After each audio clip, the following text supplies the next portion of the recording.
पूरा लोकल మలక్పేట్ అస్మాన్ ఘాట్ దగ్గర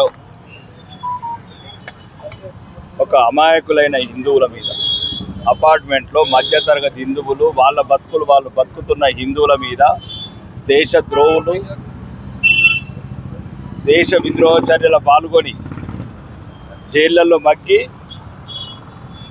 రాజకీయ అండదండలతో బయటికి వచ్చి ఇక్కడ జిహెచ్ఎంసి కొన్ని కట్టడాలు కూలే టైంలో అక్కడ అమాయకమైన హిందువులు ఉన్నారని దౌర్జన్యంగా మొత్తం చంపడానికే ప్రయత్నం చేశారు. మరియు హిందూ ఆడబిడ్డల మీద ఏ రకంగా అయితే పాకిస్తాన్లో చేస్తున్నారో అట్లా దౌర్జన్యాలు చేస్తున్నారు. దీని మీద ఇప్పటికీ పోలీసుల కంప్లైంట్ ఇవ్వడం జరిగింది.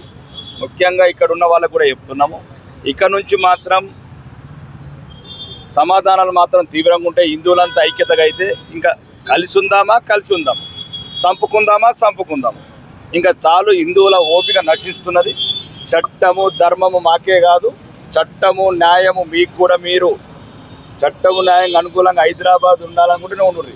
లేకపోతే ఎవరెవరిని ఎట్లా దేశం దాటించాలో దాటిస్తాం. లేకపోతే కఠినమైన శిక్షలు వేసి ఈ భారతదేశం మాది, భారతదేశాన్ని వెళ్తున్న మేము, భారతీయ జనతా పార్టీ వెళ్తుంది.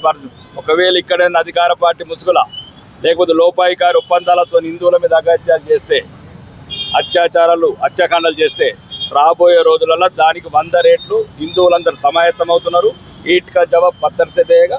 अभी जो डीसीपी से बात किया उन्होंने कार्रवाई करेगा बोला, जो न्याय दिलाएगा बोला. जब न्याय दिलाएगा तो उसका बदला ईट का जवाब पत्थर से देगा.